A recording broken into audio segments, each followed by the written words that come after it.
내 고생하는 것 옛 야곱이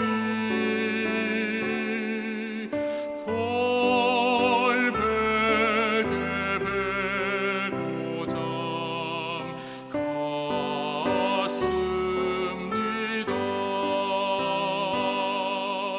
꿈에도 소원이 늘 찬송하면서 주께 더 나아가기 원합니다.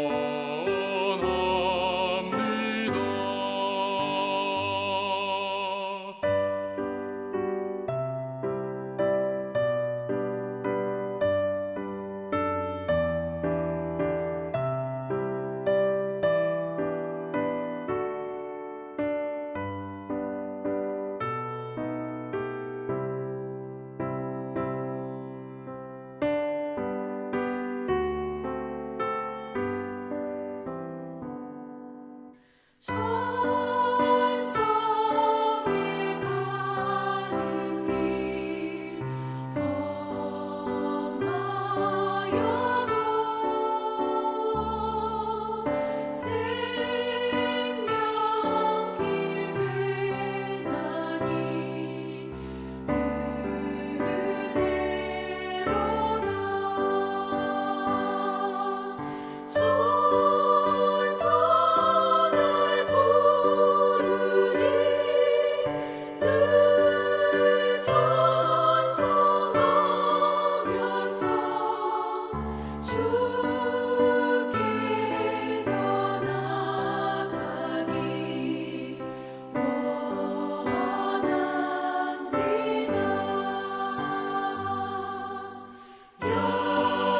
야곱이 잠깨어 일어나노 돌단을 쌓은 것 본받아서 숨질 때 되도록 늘 찬송하면서 주께 더 나아가기 원합니다.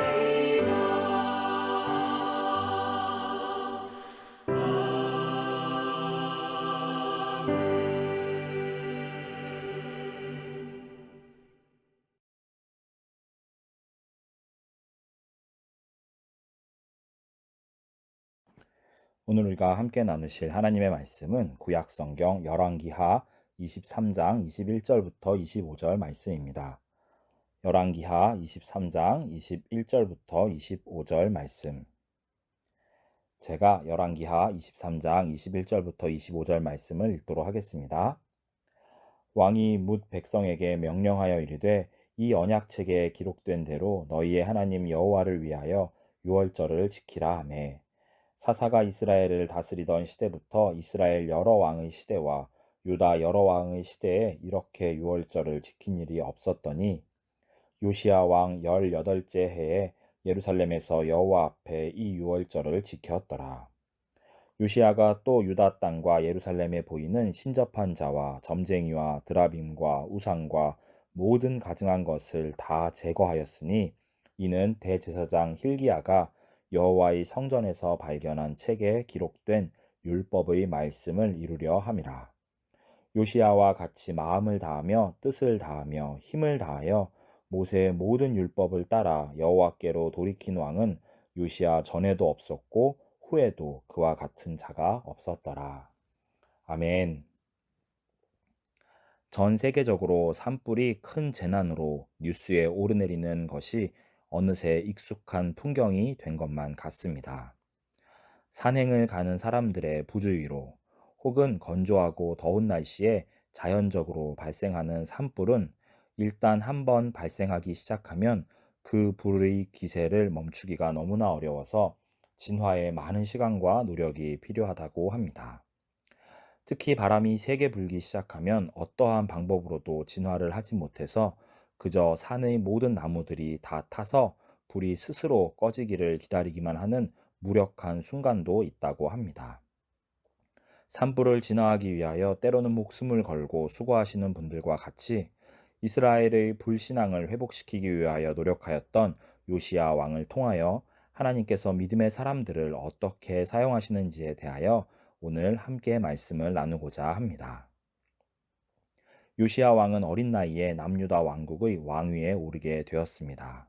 그의 아버지 아몬 왕은 너무나 악한 일을 많이 한 나머지 신하들에 의하여 암살을 당하였습니다. 그렇게 갑작스럽게 왕이 된 요시야는 할아버지 므낫세와 아버지 아몬의 죄악을 따르지 아니하고 하나님께서 기뻐하시는 뜻을 따라 여러 가지 개혁을 단행하였습니다.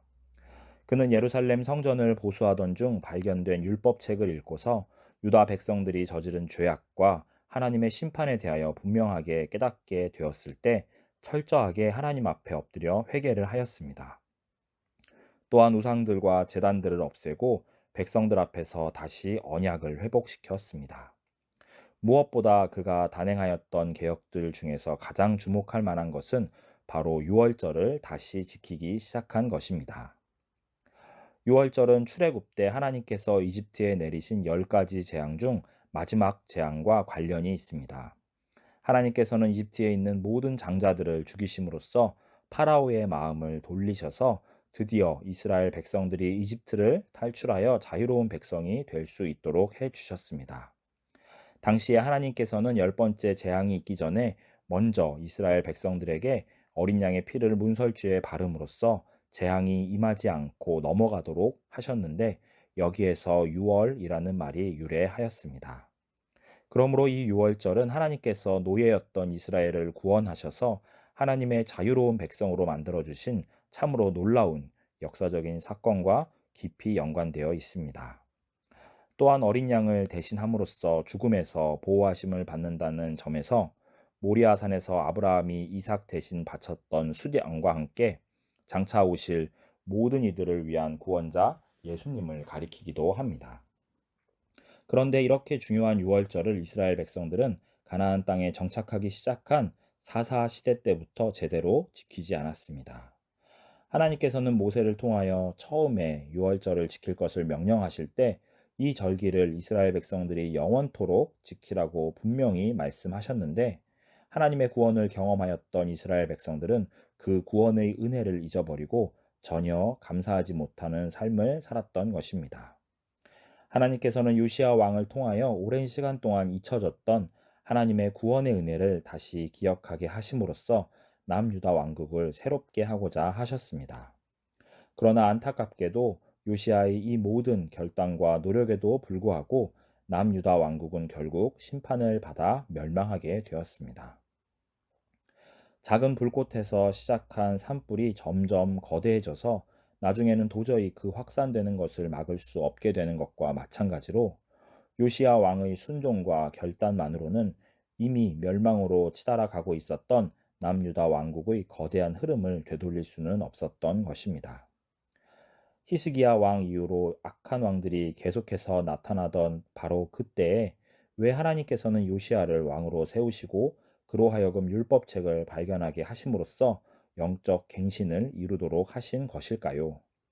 어차피 결국에는 멸망할 것이 분명한 남유다 왕국의 상황을 생각해 본다면 굳이 요시야 왕과 같은 일을 통하여 잠시나마 신앙의 회복을 이루는 것이 도대체 무슨 의미가 있었던 것일까요? 아무리 진화를 위하여 밤새도록 다양한 방법으로 물을 뿌려 대더라도 아무런 변화를 만들어내지 못하는 것처럼 요시야 왕의 개혁은 너무나도 무력해 보이기만 하였습니다.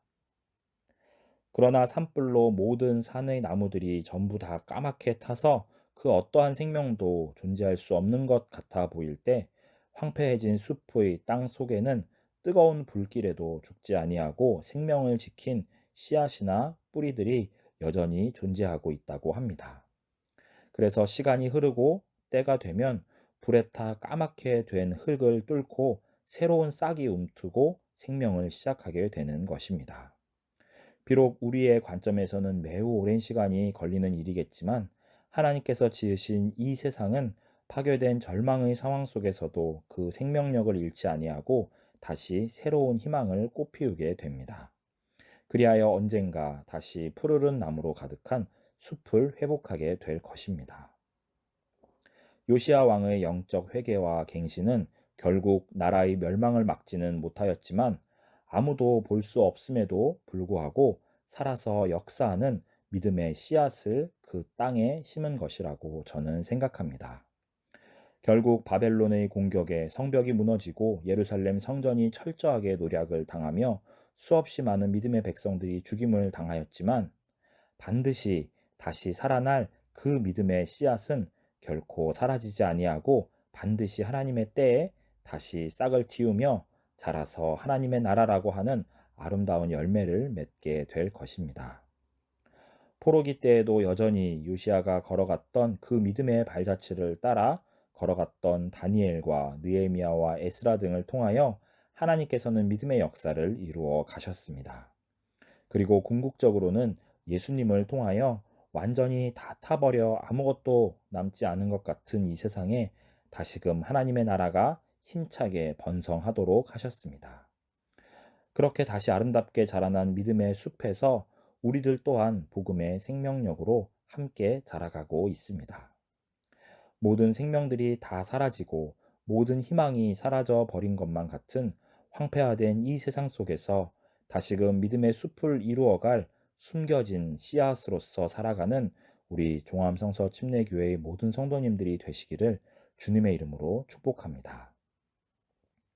기도하겠습니다. 하나님, 비록 우리들이 삶의 모든 문제들을 다 해결할 수는 없지만 우리들의 삶 가운데 믿음의 씨앗을 뿌리는 하나님의 자녀들이 되도록 우리들을 인도하여 주시옵소서. 하나님의 때에 반드시 그 씨앗이 싹을 틔워 열매를 맺을 것을 믿음의 눈으로 바라보면서 기대하는 우리들의 삶이 되기를 원하나이다. 우리를 값없이 구원하여 주신 예수님의 십자가의 은혜를 결코 잊지 않게 하시고 영원토록 그 구원에 감사하며 그에 합당한 삶을 살아낼 수 있도록 우리들을 인도하여 주시기를 간절히 구합니다. 오늘 하루를 그리고 이번 한 주를 하나님의 그 놀라우신 구원의 은혜를 힘입어 능히 승리하는 삶을 살아가는 우리 모든 하나님의 자녀들이 되도록 인도하여 주시옵소서. 우리를 위하여 가장 귀한 피를 흘려주신 우리의 구원자 되시는 예수 그리스도의 이름으로 기도하였습니다. 아멘.